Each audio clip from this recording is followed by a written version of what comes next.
భర్తకి కలిసి రావడం అన్నది ఎక్కడ ఉంటుందంటే భార్య వల్ల ఉంటుంది. అందుకే పులోమజార్చిత అని ఒక నామం లలితా సహస్రంలో. ఇంద్రుడి భార్య పులోమజ. ఆవిడ లలితాపరాభట్టారికా స్వరూపాన్ని ఆరాధిస్తుంది కాబట్టి ఇంద్రుడు ఎప్పుడూ ఇంద్ర పదవిలో ఉండగలుగుతున్నాడు.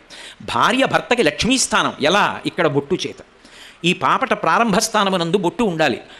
అందుకే పాపిడి కొండలు వాటి పేరు. గోదావరి మధ్యలో ఆ కొండ వస్తే గోదావరి పాపిడి తీసినట్టుగా, పాపట అంటే మధ్యలో గీతలా తీసి కురులను అటు ఇటు దువ్వుతారు.